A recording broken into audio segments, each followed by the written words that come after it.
Today, I'm breaking down the strategies that I use to go from 0 to over 3 million subscribers. So I want to start with some crazy stats. 600 million views in long form for a saturated niche like fitness. You grew that from 0 to 500 videos in 5 years and 3.34 million subscribers. That is crazy. Let's understand how you made this happen. Let's start with your most popular video. I spent 24 hours in the world's most realistic fat suit. That sounds like forever ago. That video, wow. Yeah, almost 10 million views, right? Yeah. During that time, the big video was the muscle suit videos. Like those were coming out a lot. Like a lot of people in my niche were doing like muscle suit prank, 24 hours in the muscle suit. And I was like, okay, well, I want to do something like with some sort of a suit on, but go a different route completely. Yeah. And I think there's like just a big kind of interest in just like, what is life like when you're overweight? Like, are you socially accepted? Like what's the difference? So I kind of wanted to put myself in those shoes and kind of just do like the opposite of what everyone was doing.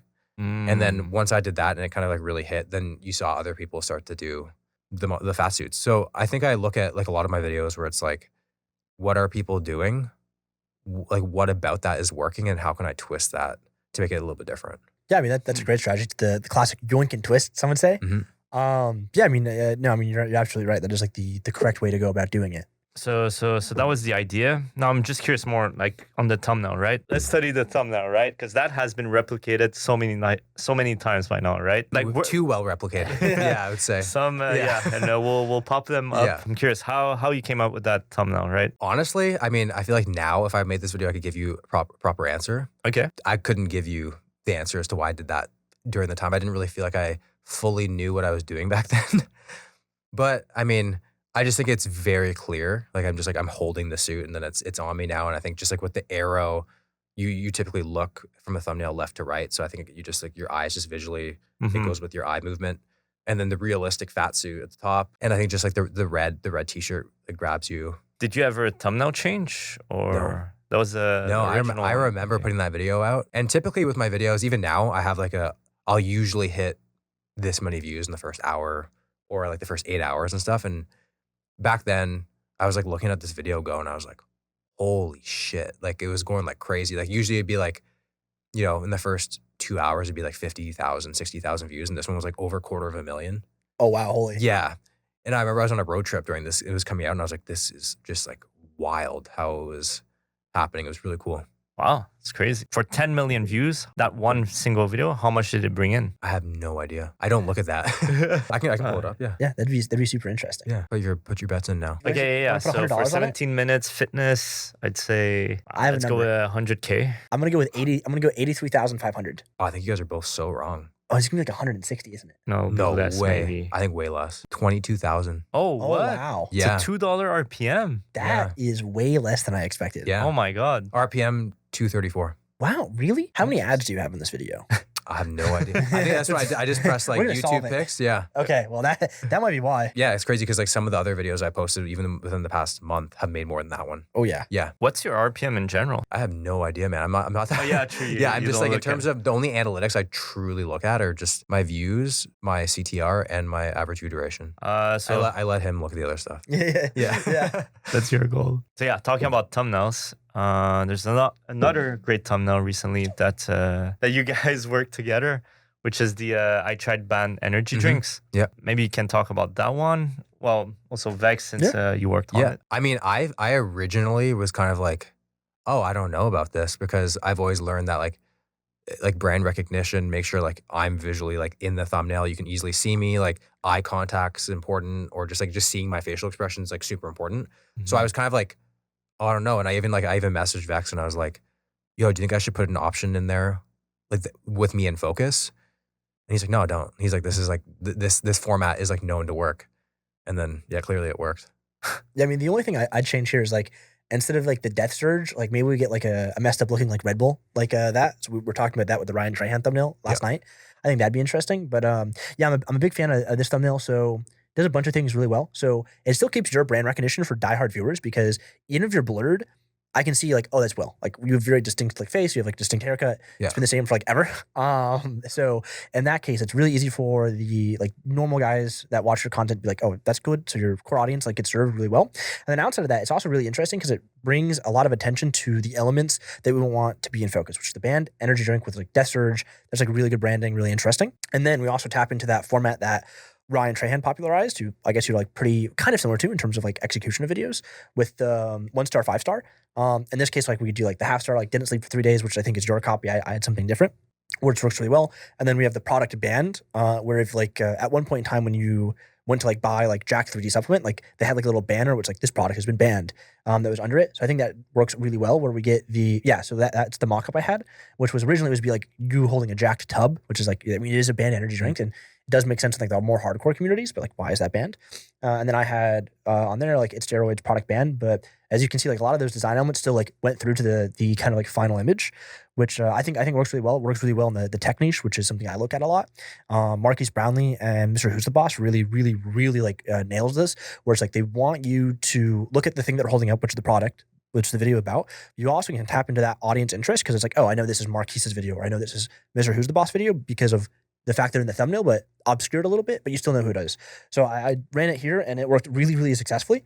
So I think we're gonna probably like double down now that Will knows it works. 4 million views, which is like I think pretty solid. It's 2x outlier, which is like not hard to do, but it's like way more difficult than it is easy. That's basically one out of many formats, right? I tried ban, but you actually have like quite a few formats that comes again and again, right? I tested, the visiting cool place or cool gym, the I investigated, diets, and collabs. Maybe we can deep dive a bit more into the world's most expensive gym, which is basically going to be your number one most popular video at some point. Again, how did you come up with that idea first? Well, usually when I go away to travel, like if I go to like LA or, anywhere, I usually like, okay, I want to go for more than one video. Like go there for a week, bang out like 4 to 5 and then come home and just like chill a little bit. So that one, I was actually going to Arizona for another video and I was like, okay, so like what can I like do here? And I started just searching things to do in Arizona, and then I stumbled upon Exos Gym, which is like the first world's most expensive gym I did.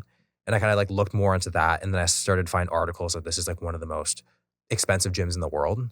Mm-hmm. And then I was like, oh, okay, this is definitely an angle that I have to do. Again, similar thing. So I did that video, it was super successful.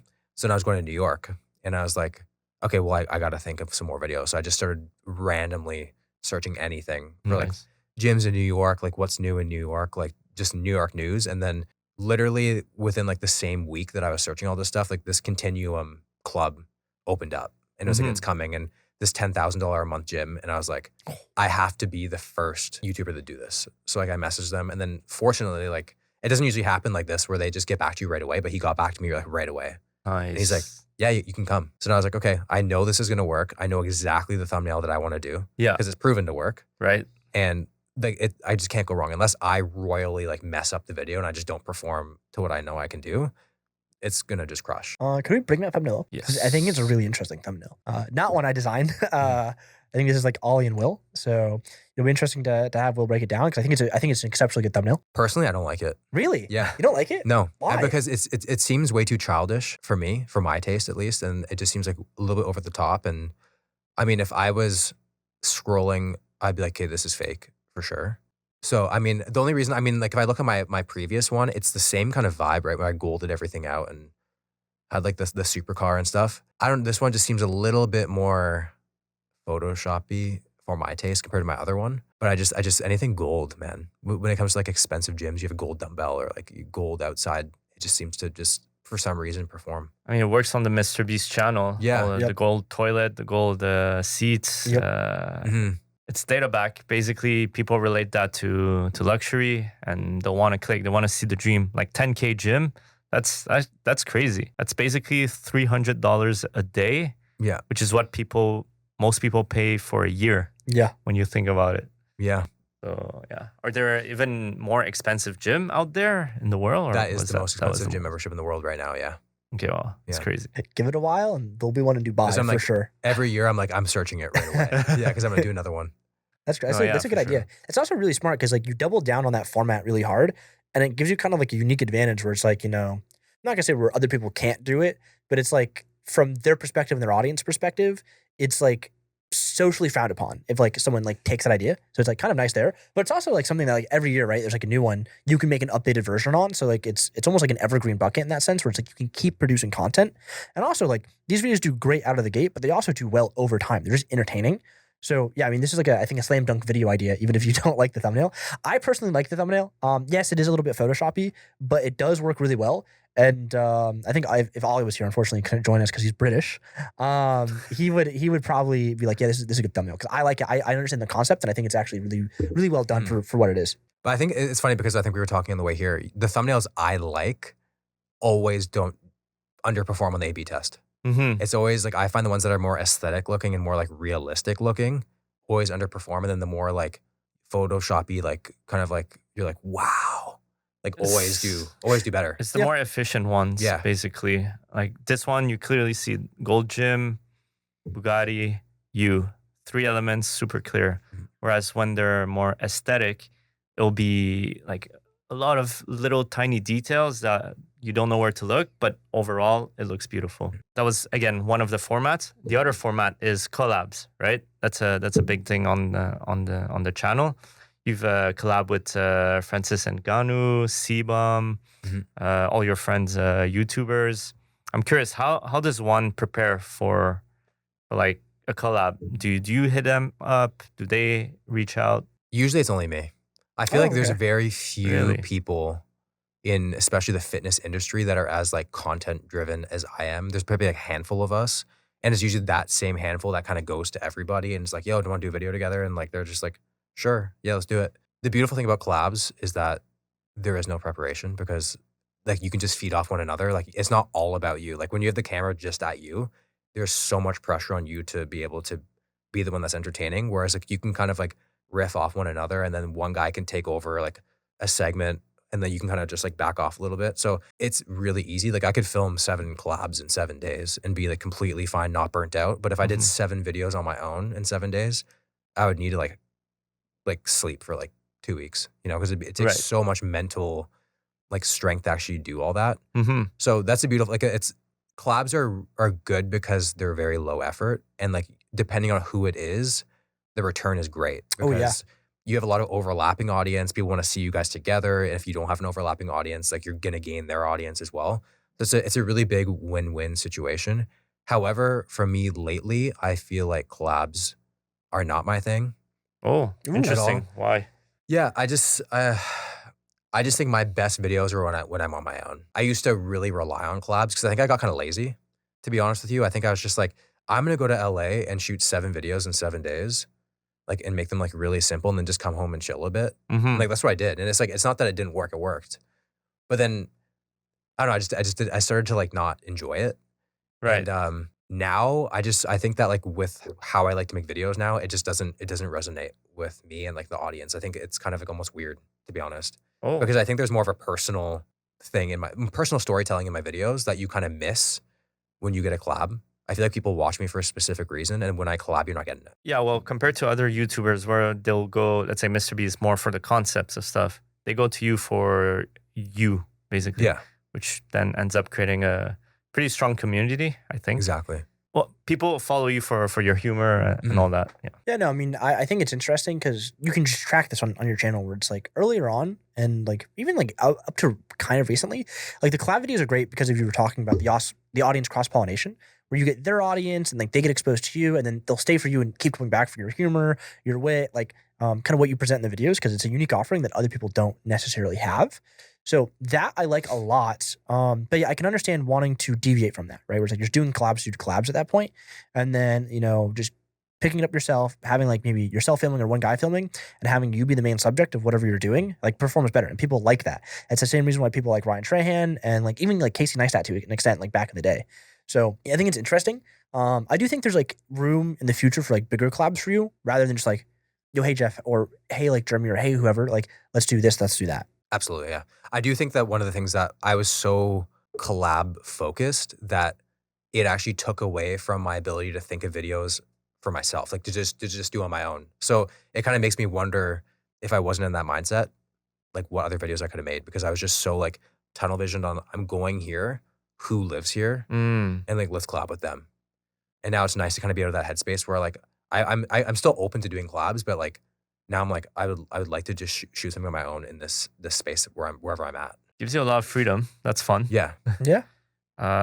However, would there be one dream collab you'd love to do? I'm a huge John Mayer fan. John Mayer. Yeah. Okay. And like nothing to do with fitness at all. He just seems like a really dope dude. Okay. Okay. That's And I just feel like interesting. it'd be, and like not even in terms of views, I'd just be like, it'd be cool to meet the guy and just like he's just like he just seems like an interesting dude and just like he probably has a really interesting morning routine or a daily routine and just do it, you know? Yeah. Okay. Good Probably an try. unexpected answer. Yeah. I was like totally expecting something like crazy, like Arnold or something wild like that. I thought that'd been like a crazy like answer, but no, just unexpected. Yeah. What about Arnold? Would that be one or? I mean, I think it would obviously it'd perform. I don't know how like I wouldn't be necessarily like very enthusiastic or excited about doing it particularly. Like I mean, that'd be great. It'd be cool to do it, but it's not on my list for sure. The Rock would probably be pretty cool. Yeah, I was just about to bring that up. Yeah. The Rock would be good. Yeah, A lot of WWE stars I think would be like super killer. Like a John Cena one would be cool. that'd be Yeah. cool. Yeah. One video that overperformed was the Bryan Johnson one, right? How did that happen? Was that before he blew up? Were you one of the reason he blew up? And what era was that? I'm pretty sure I was his first ever YouTube collab. Oh, wow. Okay. Yeah. Okay. And I remember I had a call with him and his team, and they were like very like kind of like nervous and hesitant on Okay. like the whole thing. And Okay, so you had the idea of it. How did that come about? I'm always on Google, man. I'm always just finding things. I'm just like I feel like that's like part of being a YouTuber. You always have to be researching, and you find yourself in weird places. And Yeah. but eventually, it'll hit, Dark you know. side. And the whole anti-aging thing's been like super interesting. So I think that's kind of like that rabbit hole I kind of went down. You find him, and then you know you read those articles, and it's like super fascinating. And he at the time he also had a YouTube channel, but it was like Right. it was like just starting. But it was Mhm. like for just starting, it was like promising. Like the views were like good. I So it's remember just like he was crushing. yeah. So it's like if he's pulling that already, like if he's on a big channel, like this is going to be interesting. Mhm. And then I also saw using the 1 of 10. Quick break from the pod to tell you about 1of10.com, a powerful tool to help you grow faster on YouTube. Check this out. Using 1 of 10, this creator took inspiration from this viral idea and combined it with this thumbnail concept. And the result? Her most viewed video with more than 2 million views. By focusing on the right idea, title, and thumbnail, you're setting your videos up to go viral. 1 of 10 includes a suite of tools specifically designed to highlight overperforming videos and spark inspiration to find your next viral idea in just minutes. And the best part? With code POD50, you'll get 50% off for life. That means just one video with 25,000 views can cover an entire year's cost. So if you want to grow your channel faster, head over to 1of10.com. Now back to the pod. Thing. There's a guy who had something real, like a couple thousand subscribers, and he did. I tried Bryan Johnson's $2 million routine without him in it, and it was just like him, good thumbnail, Yeah, I remember. and it was like this insane outlier. And I was like, hey, so this guy's doing it with like no sort of following, like, and it's gonna perform on my channel 100%. Yeah. So I ended up making it happen like as fast as possible because I knew like other people were gonna be trying to get this, and took off right away. How long did it take to make it happen? So you had the idea, then you message. How do you even know who to message? I actually DM'd him on Instagram, Okay. and I don't think he runs his own Instagram, but it was just like, oh yeah, like email this. Mm. And I'm the type of guy where I'm like, if I want to do something, I'll be a rash and I'm gonna make it happen as fast as possible. Yeah. So from the time I sent him an Instagram DM, it was 2 weeks. We shot the video. Oh wow. Yeah. Ooh. Quick turnaround. Okay. Yeah. Because I made it very clear. I'm like, you have to let me be the first person to shoot with him. I'm the first video that's coming out. And they're like, Nice, okay. They're like, smart. okay. Well, it's holding him at gunpoint. Yeah. And then after that, there was a whole bunch of others, Bryan Yeah. Johnson style. Got it. Yeah. I think one other reason why it crushed is there was a good overlap with your audience, right?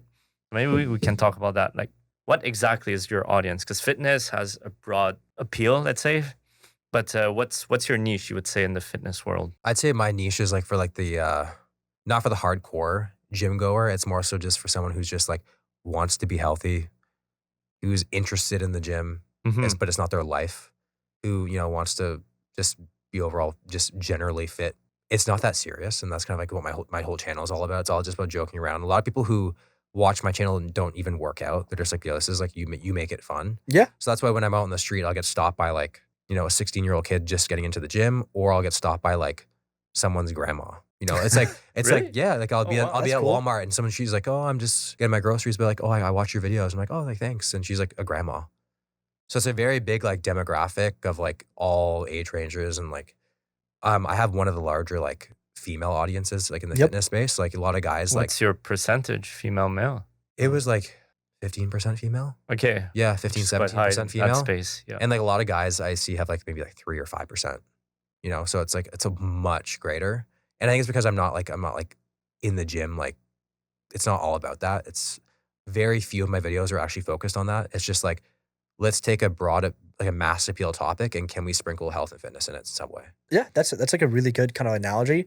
I use that like kind of same thought process with like most of my clients, where it's like, you know, when it comes down to entertainment, maybe like the way that you entertain is through education, right? Like that's a component. Or like through education, maybe the way that you can be a better educator is by making it entertaining. So yeah, it's really interesting how you bring that up, because it is kind of like that to a degree, right? Where it's like you have that broad topic, and then like, okay, well, how do I make this broad topic healthy? And like that like appeals to so many people. So I mean, yeah, I like it. I mean, that's why I like watching. Like outside of like working with you, obviously, but yeah, no, I mean, it makes a lot of sense. I'm curious, how do you make those videos so entertaining, right? Like, what's your pre-production process?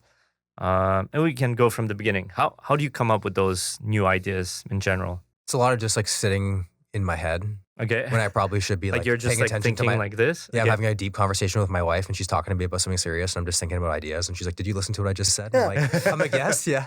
But yeah, I'm just thinking about it all the time. And then, you know, scrolling through YouTube, you kind of like, even in different niches, you're like, oh, this could be like flipped into like something that's fitness related.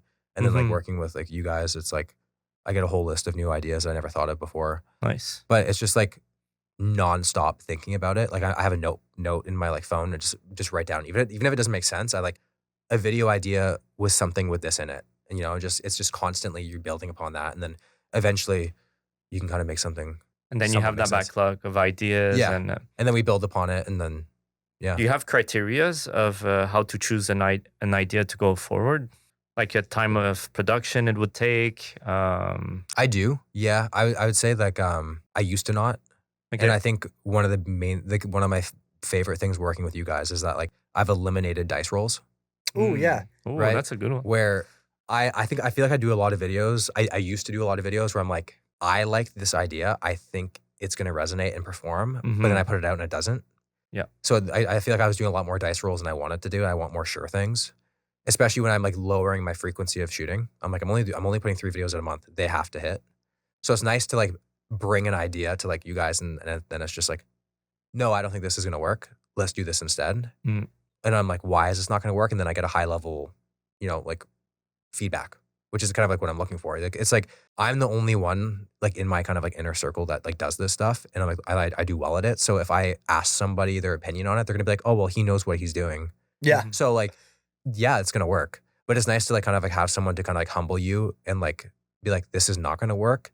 And like, here's why at a higher level. And then Right. I learn, and then I can kind of like filter these videos myself afterwards and kind of make other videos. Yeah, I mean that's like a really good approach. I really like the analogy of dice rolls and like, you know, less dice rolls, like more consistency. Like the way that I call it is like loss mitigation, right? Like, you know, we can increase views by like, okay, we can get a lot of bangers, right? Like that's a good way to increase views. But like if you just cut like 80% of your underperforming videos, your average view floor goes up, right? And that's the way I look at it, because I think it's the smarter approach, because it's easier to eliminate bad ideas than it is to come up with great ideas, like consistently. I'm sure you know this, where it's like, you know, if you have a dozen ideas, like, you know, maybe one of those ideas is like actually good.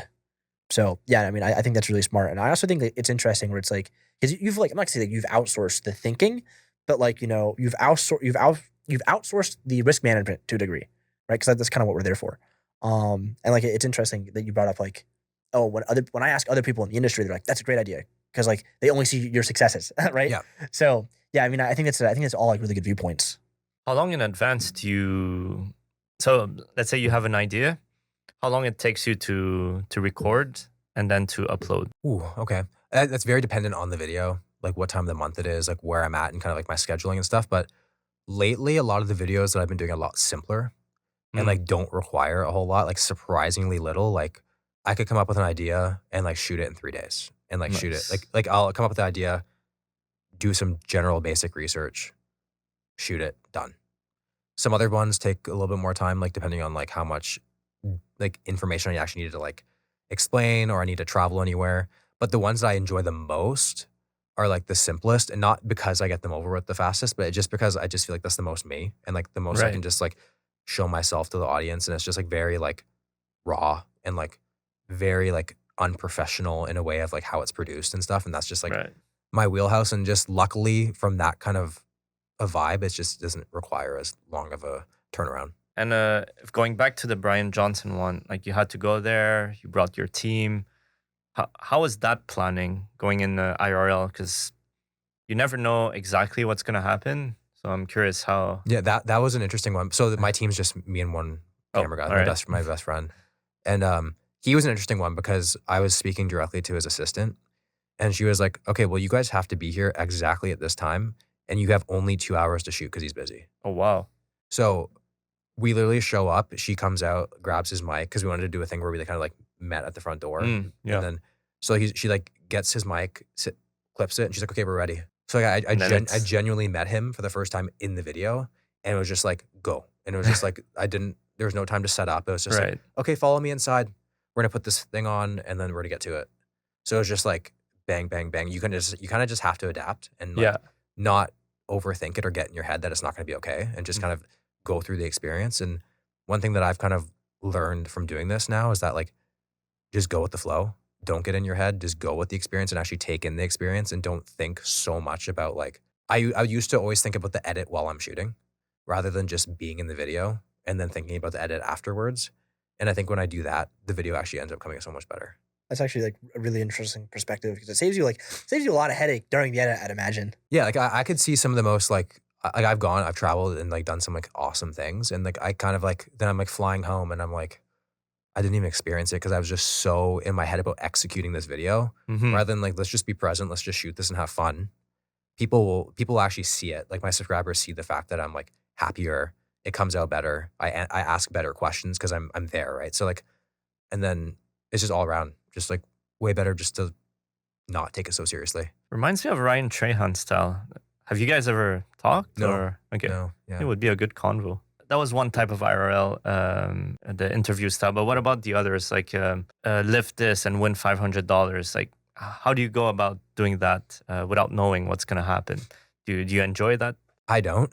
Okay. Because it's one of those things again where it's kind of like it's a dice roll, because although in theory the concept is good, Mm-hmm. you don't know who's going to walk down the street that day, right? So it's Right. like I have a really cool idea, and like I know the concept is great, but like what if one day it starts raining? What if, for some reason that no one's walking down the street, then there's no video. But I've been fortunate enough that like it's worked really well for me. Like I did that my first ever one was that curl video in Santa Monica I did. And I had like such good characters, because I feel like the best videos like of that kind are when you like have mini characters that just show up in the video, and they're like so entertaining.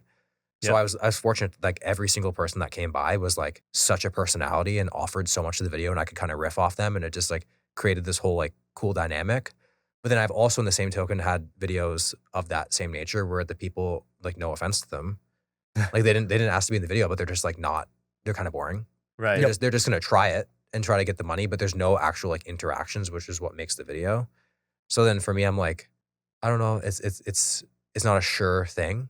Mm-hmm. Even though it sounds like one, it's not sure. So it's like, I don't know if I necessarily want to do it. Yeah, it's really interesting that you bring that up because I mean, if we look at like parallels, like Mr. Beast and other guys now, like I mean, I'll use an example like Jesse James West, like a competitor of yours, kind of in the space.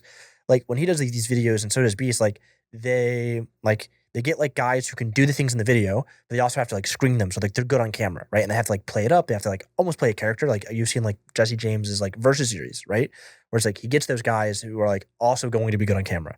And like Mr. Beast, for like all of his videos, like most of these guys are like filtered and gone through a screening process where like they'll be acceptable on camera. So it's not just like, hi, my name's James, I'm here to win $1 million. Like, yeah, it's like I totally get that, and like, having the dice roll be good in that favor. Like, cause yeah, the Santa Monica video is great. Like, really memorable characters there, and there's a lot of stuff like that actually like on the West Coast I've seen. So yeah, I mean, getting lucky in one sense, but I also think it's a good format. I think it's not a format that you should throw away, but like maybe there's like a way to kind of update it for modern times where you maybe like screen some people or do like a round of interviews beforehand. It'd be like a pre-production thing. And I think that would like potentially do really well in the future. Is there a video that you went in it all hype and then everything went wrong? I had a moment. We did the video. I mean, it didn't go wrong. It ended up going really well. But I had a moment when we flew to Philadelphia to shoot the video in Camden, which is like one of the most dangerous places in the States. And it was about like we were doing a video on the food deserts.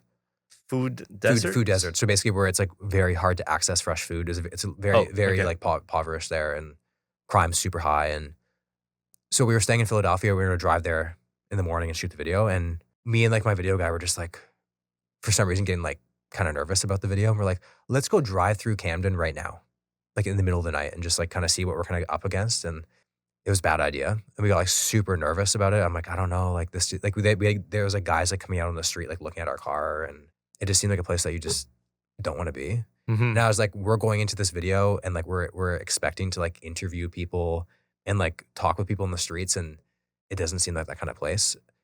So we were just like, oh, I don't know, like, is this gonna work? And then we ended up just like, we're just like, okay, we're gonna go do the first thing on our list, and if it goes okay, let's just go with it. But I felt so unsure going into it, and it was like so disheartening because like you pay for the flight and the hotel to get there, and yeah, it ended up being, we were super fortunate enough to like meet a guy at the gym who was a cop, and he's like, you guys should not be walking around here alone. Let me take you around for the day. Oh wow. So he became like a character in the video. So it was like an unexpected like win for us, but that we thought was gonna be like a massive flop. Mm-hmm. But I've never had a video that like really went south. No. Okay. Yeah. Normally goes as semi-planned, I semi-planned. guess. That's the ones where you're unsure what's gonna happen. But how does the scripting process work for you for a video? Yeah, it really depends on the video. Like again, like the investigation ones, the scripting comes down to like, okay, so what's the issue that we're investigating? What's the best places to visit to like kind of hammer home the message that I want to come across? Like, Mhm. so the Camden one, like we want to check out a gym. Like they don't have a lot of gyms there. So we went to like the only one. We went to like the grocery store. So things that would kind of just hammer home like our message. Mm-hmm. When it comes to like more like my morning routine videos, like the simpler ones, that's just like me researching like the celebrities. Like I got to think about which person am I going to like whose wake up time is it going to be? Like what's the workout component going to be? What's the food component going to be?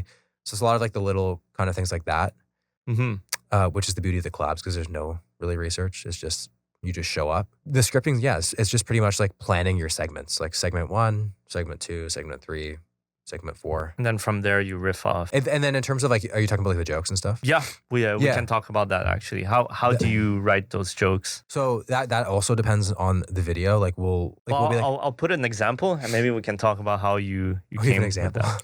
There's a few. Oh, okay. Yeah, I My am messed curious up mind. if they're like scripted or if it's just like off the cuff. Yeah, it's very dependent on the video. Like if we have like a video idea that's like I think I remember like I did like the 1920s fitness trends. Yep. And we're like, okay, so for breakfast I'm having this, and I'm like, oh, okay, I thought of the funniest joke. I have to say that. I'll write it down. I guess yeah. Portion for We an can average put it adult. after. If you asked me, Will, what is your favorite type of men? I would say raw men, which is also anime's #1 most iconic food. How do you think about that? I thought that was one of my weaker ones. Oh to be really? honest, Okay. Yeah. That one seemed like an easy one. That was just like a. But how does that come about? Like while thinking about this video? It's a good question, man. Yeah. Yeah. But you gotta be a little bit weird, I think. But You're like trying to think what's the weirdest thing. yeah, because I think that, I mean, again, when I consumed a lot of YouTube back in the day, I'd watch a lot of food videos. I always asked myself why I'm watching these because they're actually really boring. Because if you watch them, it's just like there'd be this guy who's eating like a dozen donuts, and then he takes a bite of the donut and he's like, it's really good. And you're like, I'm like, I would imagine it's pretty good. And then he's like, wow. And then the next bite, this is so good. And I'm sitting there and I'm watching it and I'm like, what the why am I watching this? And it's just like you're actually adding nothing to me. I know the donuts taste good. So I'm like, no one's really like talking about food in the way that I can. Like I can like get really like stupid and like weird with how I talk about food. And I feel like that's how I started on YouTube. I was just like, yo, this guy says like really, really weird shit that you don't hear every day, and his commentary is just strange. And I feel like it adds to it. Like, and it's like I'm a foodie myself. So I kind of like romanticize the food and like talk Right. about it. And like I'll say it's good, but I'm gonna tell you why I think it's good in like a very deep, weird way. And that keeps people coming back. They're like, this guy has like really weird humor and like really weird like terminologies and like sayings. And so I saw that was sticking. So I kind of keep that in mind now when I like make videos. And sometimes like depending on the video, like naturally they'll come up, and sometimes they'll just be like, oh, this is like for sure something that we're going to do. So like the guy who I work with in pre-production as well, his name's Charles. He's like a super funny dude as well. And like I actually worked with him. Like when I first started my channel, it was just me. So he's one of my sister's best friends. So that's how I know him. And we would always just like talk. He's like, me and him are very similar in a way that we have like very like kind of like weird humor. And he's like, oh, like you should say this. And like this would be cool to like add this and blah, blah, blah. So like, that's how we ended up working together. And we work really well with like pre-production, like planning stuff. And yeah, so there's no real like formula to how I plan or script. It's very dependent on the video. How would you describe weird humor? Like, it's just like, did he just say that? Like, you know, that kind of vibe, like just like I think like my best ones are like when you have to like, when you hear it and then you rewind 2 minutes later. Like, wait, what? Yeah, those are the best ones. Yeah, there's a lot of those. Like actually a great example is like one of your most recent videos, the best scientific routine. Like that was a great one. There's so many great one-liners in there. But yeah, I mean, I love the humor. I think a lot of the audience does. Because it's like really relatable too. Like it's not like that like weird. I think humor is like, again, like subjective.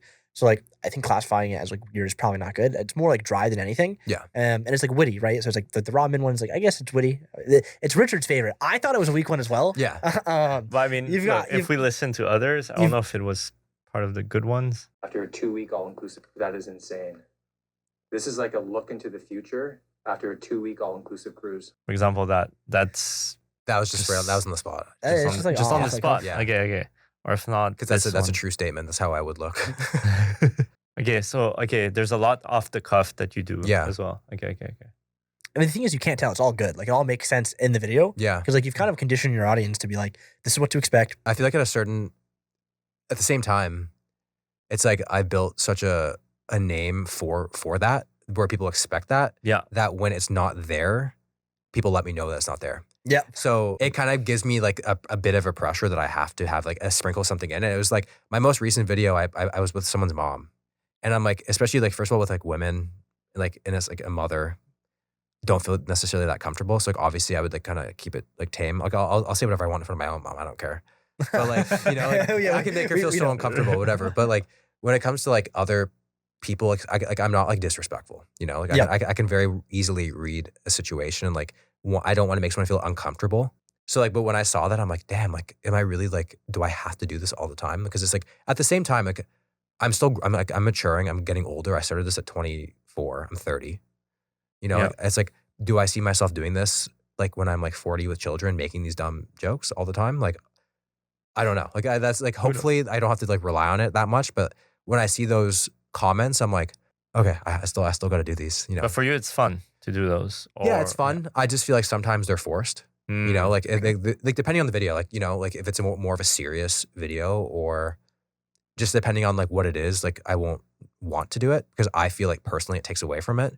But then I just feel like people watch me for that purpose, and then it's kind of like, oh, okay. So I guess I have to kind of find that balance. Maybe this one. Just curious if you had planned it in advance, or. I'm not shopping for me. I'm shopping for my dog. Bro is gonna look so cute. After tons of distractions at the store.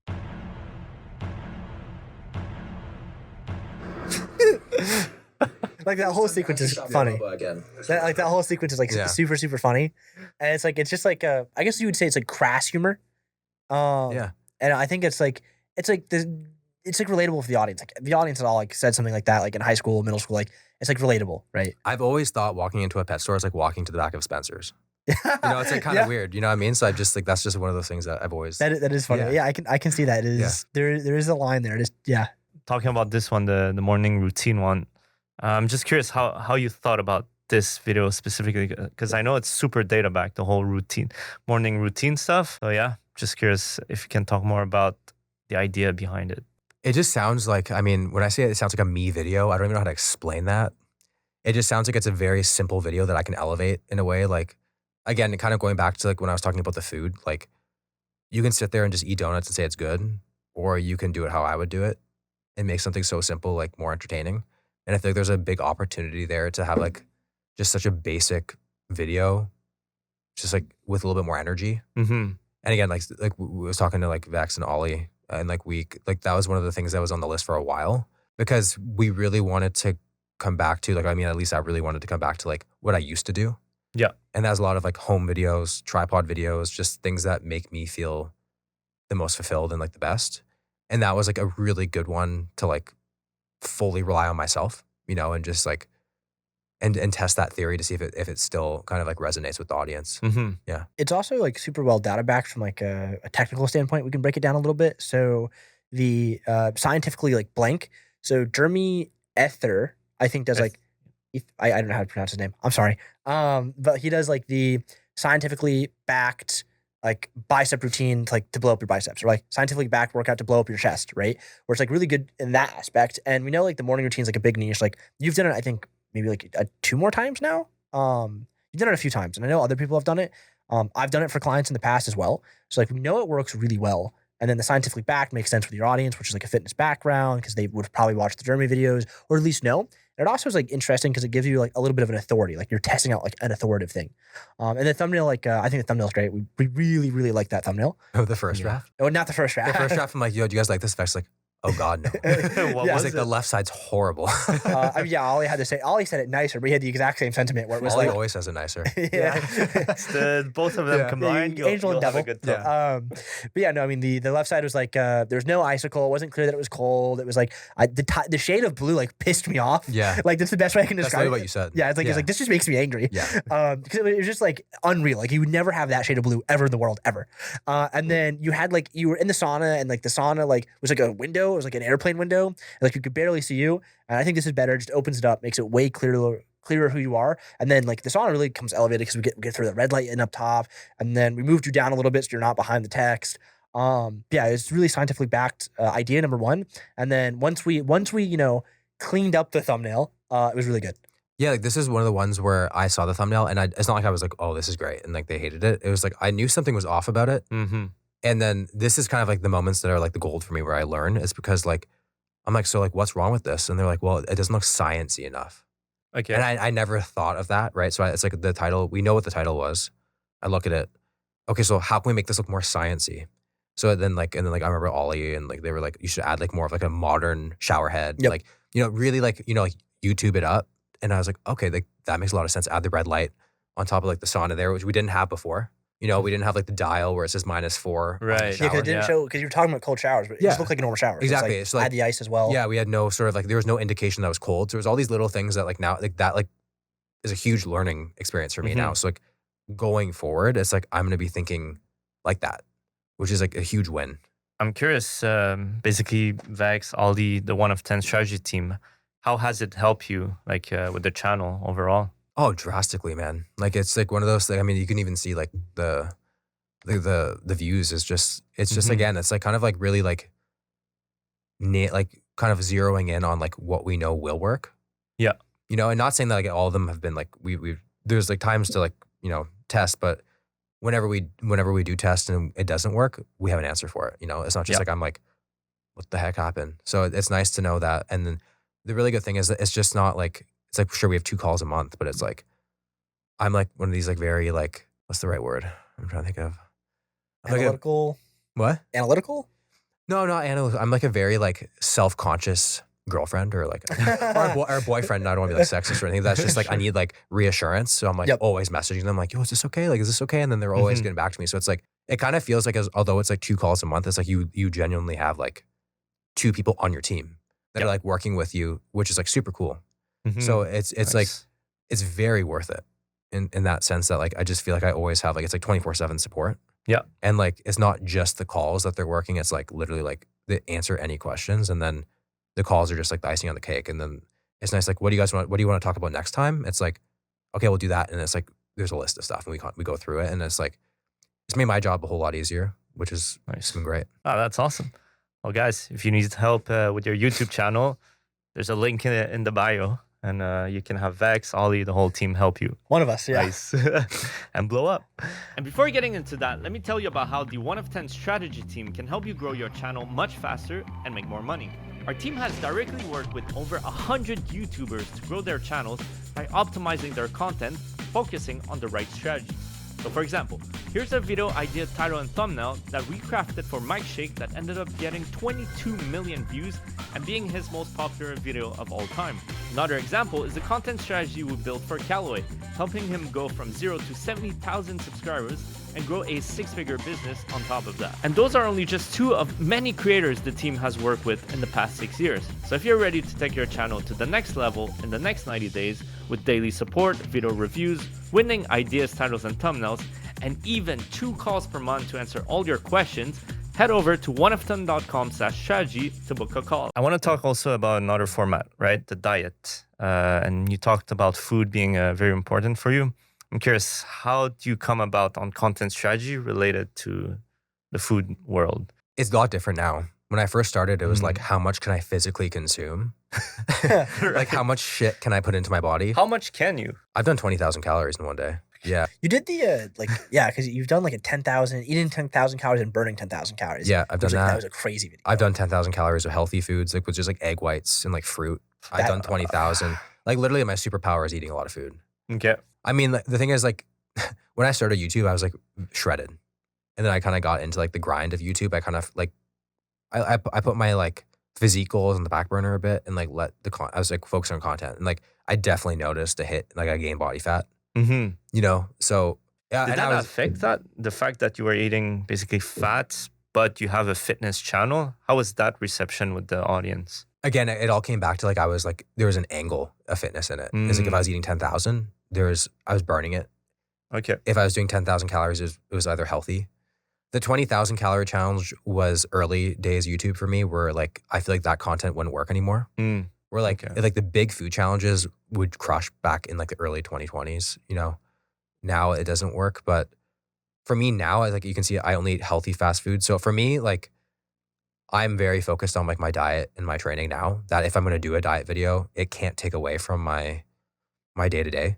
So it's like, what can I fit into my diet that's not going to like ruin my week? Because even though it did affect my physique before, I was still like, I would eat 20,000 calories and I would like fast, like 2 days post. I'd be in an extreme calorie deficit. It would take away from my training. So now it's like, what can I do that I'll film it, the next day I feel fine and like I'm still on track. So it's a much more mature approach, like in like a healthy approach. Right. And I'm finding ways to make it work. How do you think about the ideas for the channel around food? So we have a dartboard and we throw darts at it. And we'll have different foods, and then that's the video. You guys have some crazy food ideas. Yeah. Yeah. No, so we can break it down. I mean, so the first thing we do is when working with a client like Will, who's a little bit more bespoke and hands-on, like, because we want to be able to retain the fact that like you're still Will, right? And we don't want to like change that, because that's what we like you as like people who actually consume our content as well. Is that we broke down, and you might even be able to bring this up and show it to the audience, which is kind of cool if you want to, because it's in my Notion. Do we want to? We could expose that. Do we want to expose it? I mean, yeah. Yeah, so we can expose it. But what we do is me and Ollie did like an internal audit. So we were like, okay, what are his biggest buckets? Why are they his biggest buckets? What are the common themes within those buckets? So like for the example, like food/diet is a big bucket, but like what about it? So it's eating a lot of calories, you notice. So that's like a theme within it. So it's like, okay, how can we make that interesting? And then we know like diet, and then we saw like healthy food. Essentially, like it's kind of like Lego. Like the way that maybe I can't speak for Ollie and how he views it, but the way I look at it is like it's Lego to an extent, where I can be like, this is the format/bucket, and like I see that like this works or this works. So like we notice this, like we break down all the viral vectors, and then we break down like the formats as well. And then it's kind of like plug and play at a certain level once we have like a pretty good comprehensive understanding.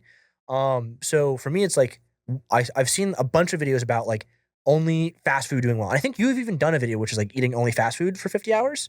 And then you've done like a video like doing like healthy food. So it's like, well, what you haven't done is like healthy fast food. So like the way I would like classify it is like you've done idea A, which is like fast food for 50 hours. You've done idea B, which is I've done healthy food for 50 hours.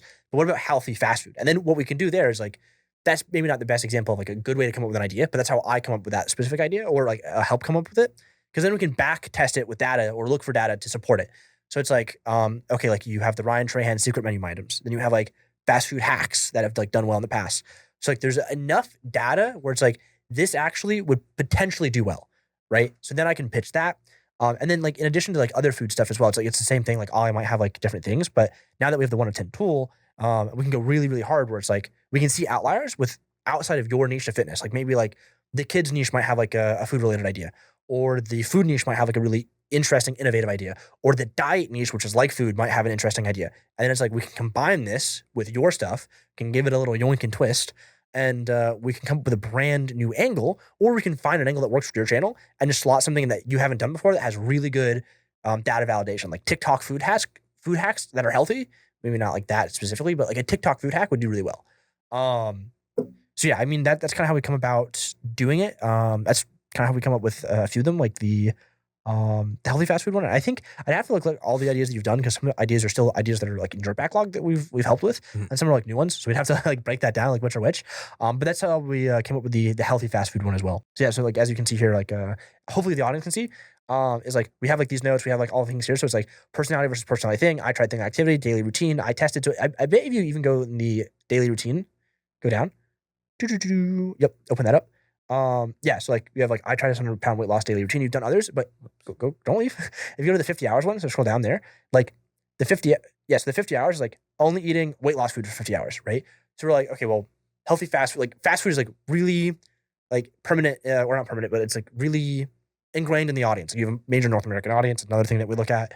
So like they know what fast food is, right? They know what fast food is, and like it's also a little bit of a juxtaposition as well, which is like there's healthy fast food. So eating only healthy fast food for 50 hours, like what does that look like?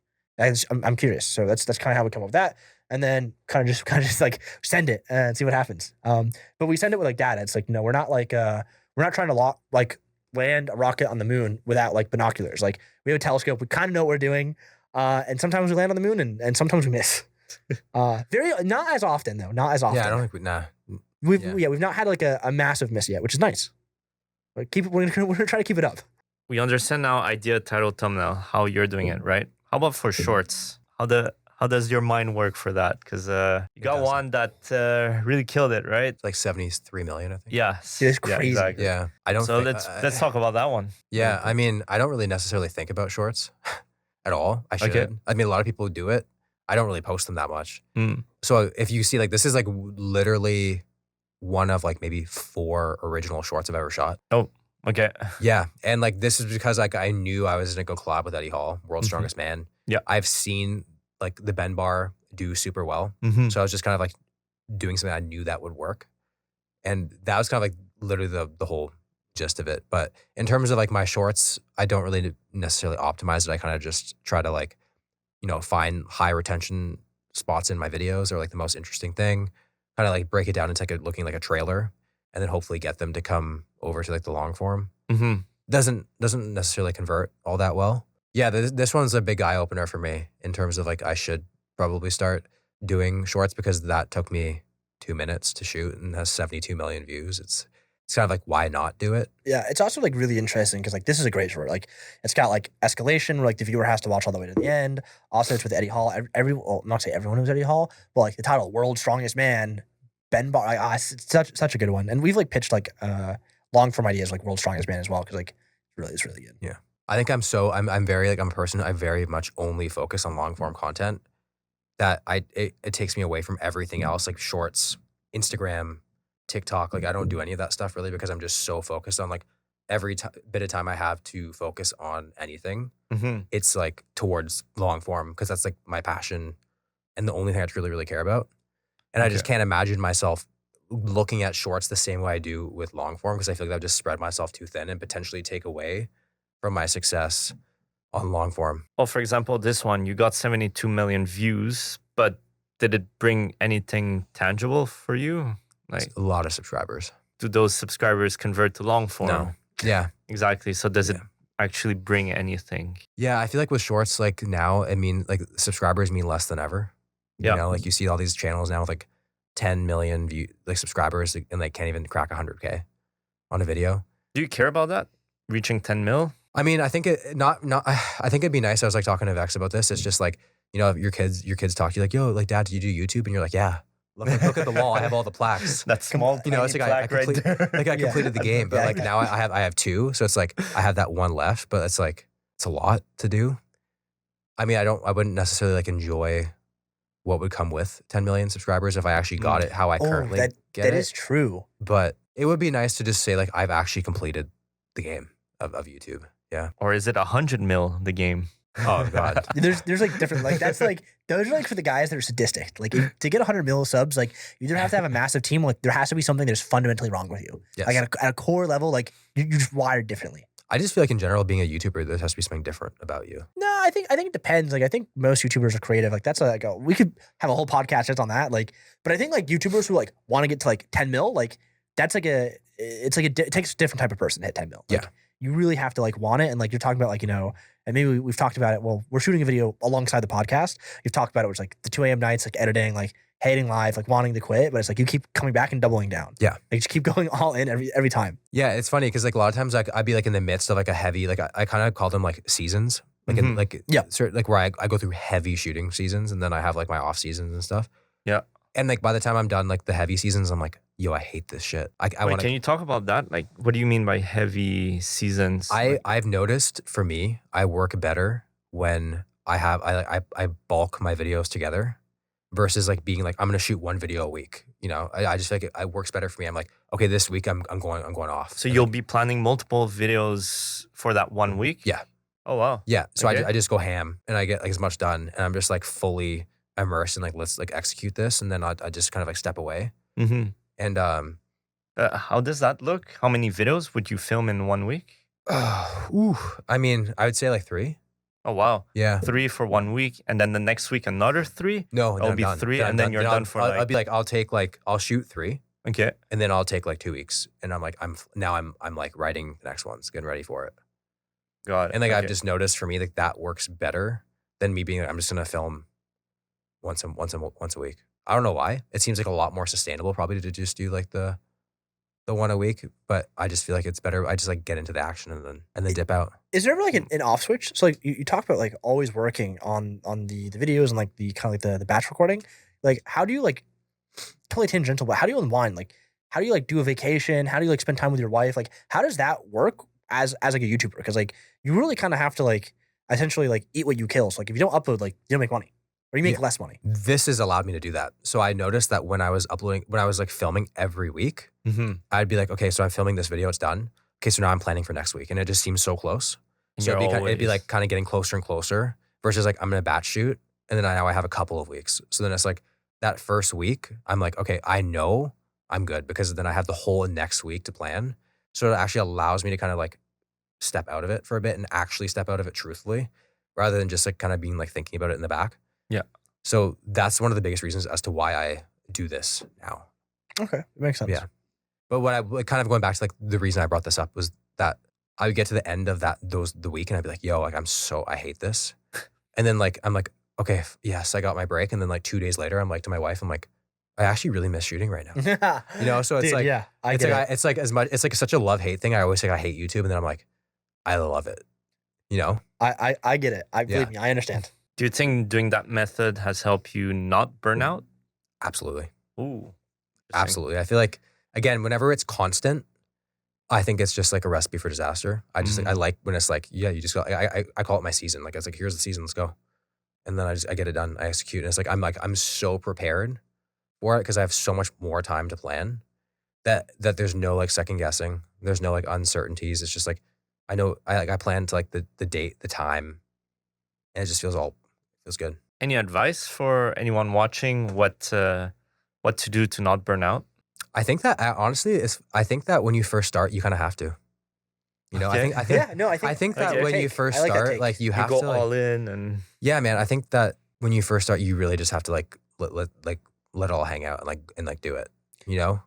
Because I think for a lot of people, like they don't realize it's like the dream is free, but the hustle is going to cost you. Like it's like you can Ooh, that's a great you can one. like think about where you want to be, what you're going to do, and that's great, and you should do that. But you have to realize like to get to that, you're going to have long nights, you're going to have times of self-doubt. Like you're going to hate your life. You're going to think that this is not for you. But it's the people that get through that end up in the spot they want to be, right? There's like so many people who are like, oh, this is actually like, it's like you ask all these kids, what do you want to be when you grow up? It's like they want to be YouTubers. Yep. Why? Okay, well, I watched these people give away like Teslas and blah, blah, blah, blah, blah. It's like, do you know what goes into this? Uh-huh. Because like literally a 40-hour work week sounds like a joke Yeah, to me. It's so interesting to bring that up because like I have like a really common hot take that like I always get flamed for it, which I'm like, not everyone should be a YouTuber. Like everyone wants to be one, but not everyone should, because it's like you do that crucible, like you do that trial by fire. Like when you're in the crucible for those, like that crucible could be like 3 weeks, could be like 3 months, where it's like you're trying to make it work. And dude, like you're saying, it could be fucking miserable. Like I've seen people on Twitter that are always like, you know, and I've seen it all the time where they get sold on like the YouTube automation, or like, dude, the YouTube lifestyle, like you can travel, you can do this. And it's like, dude, it fucking sucks and it's hard. Like, you know, is it like the hardest job in the world? No, but like mentally, it's like probably like one of like, it requires like a ridiculous mental It's an fortitude emotional roller coaster. to like keep going when like you've uploaded your 100th video and you're at 100 subs. Like that is like sadistic, like to yourself. Like you're just torturing your brain.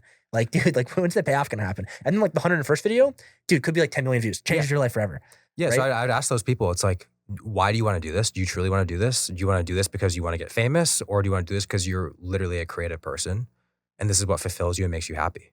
And what do people mostly say to you? They're like, oh, they're like, I just want to do what you do. Oh God. You know, and I'm like, okay, I'm like, why? Yeah. Like, I'm like, what's like, oh, you know, I just want to lift for a living. Right. I'm like, you know, I don't do that, right? Like that takes like I like 45 minutes of my day and I like time it so I can get out so I can work. Like, it's like people think they're like, oh, wouldn't it be nice to get paid to just work out for your life? I'm like, well, that's not at all what I do. Like it's like at the end of the day, it's like, we call it YouTube, but it's like you're running an entertainment business. Yeah. Right? People don't look at it like that. It's like you have employees.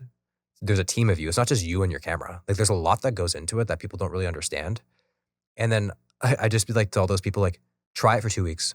No one's gonna make it. Very few. You know, and that's why there's like so many people start YouTube channels, upload videos every day. There's not many of them that end up doing this for like 5, 6, 7 years, you know? There's I wish we had the stats in front of us, but there's a creator called Roberto Blake who's a friend of ours, and he'll say these crazy stats where it's like, you know, like it's like something like only 2% of YouTubers, like that people have that YouTube accounts have like over 1,000 subs. It might even be less than that. Maybe like 1%. But it's like a ridiculously low number, and it's like the amount of people that have 100,000 subscribers is like fucking ridiculously low. Like it is an incredibly like elite exclusive club. Like I think there might only be like, there's definitely less than 100,000 creators with over 100,000 subscribers. I'm not sure. I don't know the exact stats, but like it's crazy. Then you get to like 1 million, even crazier, and then like 10 million, even crazier. And then there's like maybe less than a dozen creators with 100 million plus. Like it is, yeah, it's like a truly like elite group. Like being a creator is hard. Like in any medium, but like YouTube is also hyper competitive. But it's also why I love the YouTube world. I do feel this world of YouTube is a place where everyone who's made it has been consistent, and it correlates with hard work. You know, let's say like, I don't know, crypto trading. It'll be like doing whatever. It'll be, you don't know what you're doing. It's tough to do. But for YouTube, if you put in the time and you keep optimizing, maybe you don't get it in the first week, first month, but in the next 5 years, everyone who does that makes it, and they go after the ups and downs. Is what I believe. What does your week look like? Talking about hard working, like how many hours are you on YouTube? And I'm not on YouTube a whole lot anymore. I feel like I used to do it, and that's a good way to find videos and inspiration. I feel like it also maybe second guess a lot of stuff. Yeah. And it kind of takes away from like, if I have an idea and I'll kind of search it, maybe it kind of like makes me kind of get like cold feet and not want to do it.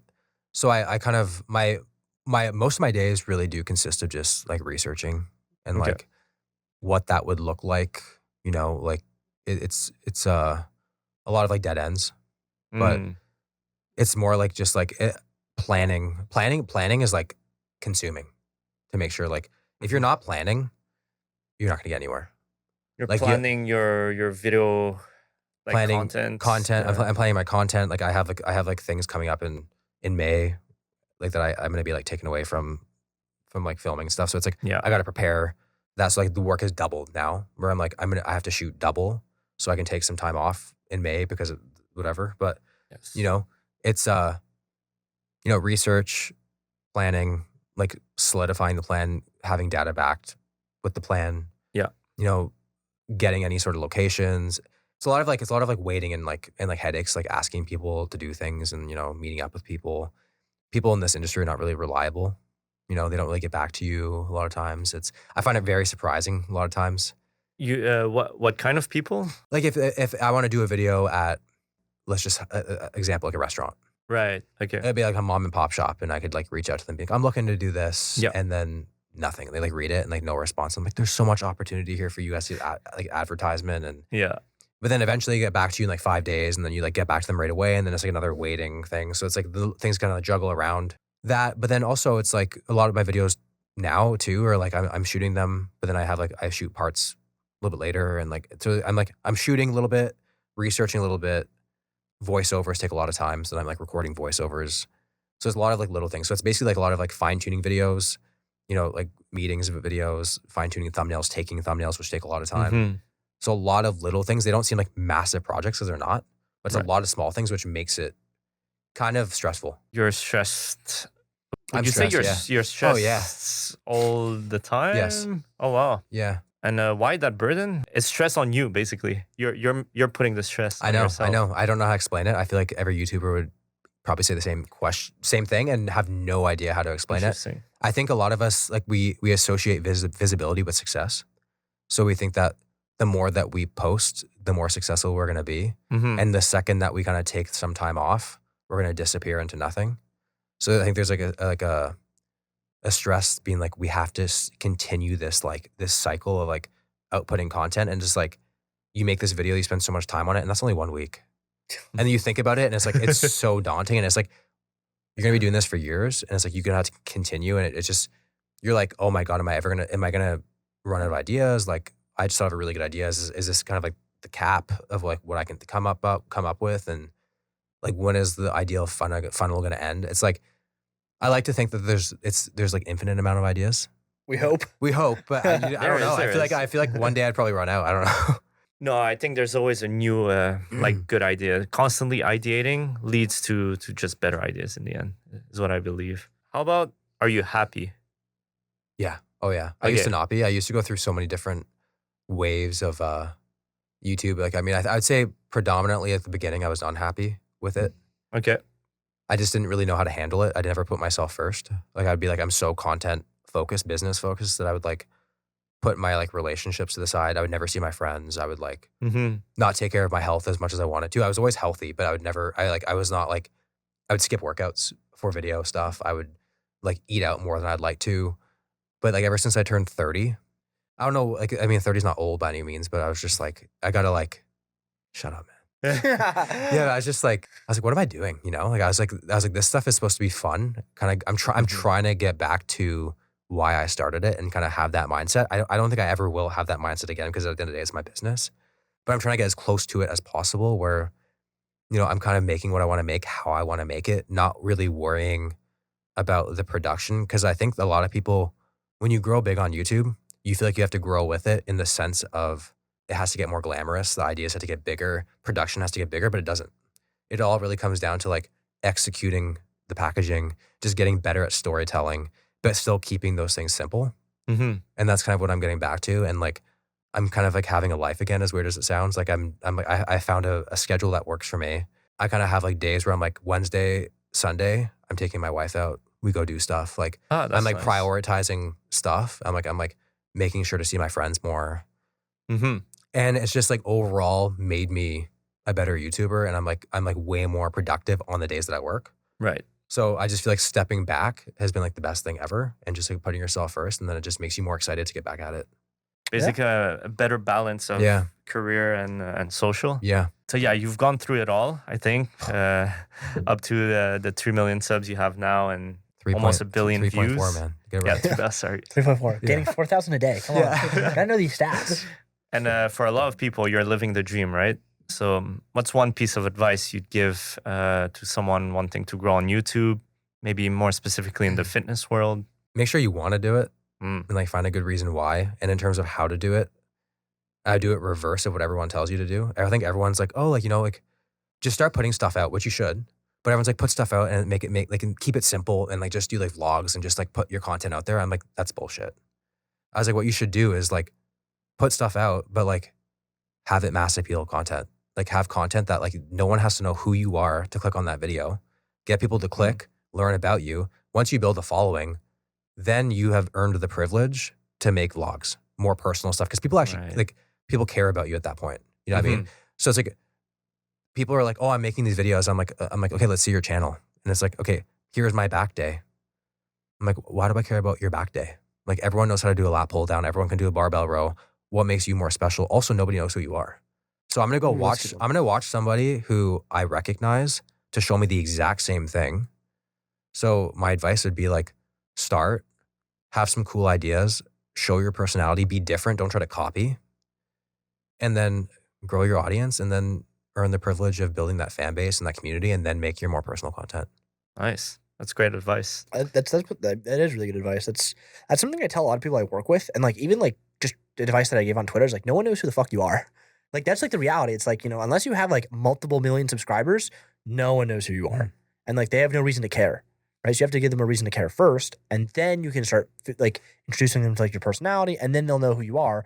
So it doesn't matter what you post; they'll just be like, oh, this is like so and so. I have a positive association with so and so. I'm going to watch so and so. Exactly. I feel like people don't think that you can have a mass appeal video and make it personal, but you totally can.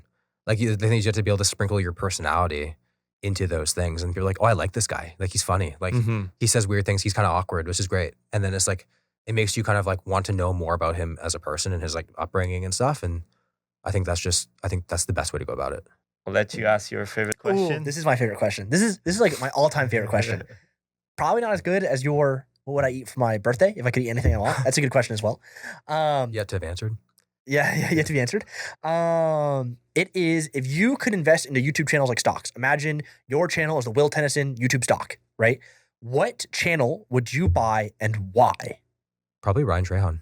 Ooh, that's a good answer. Yeah, Why? I just feel like cost is super low.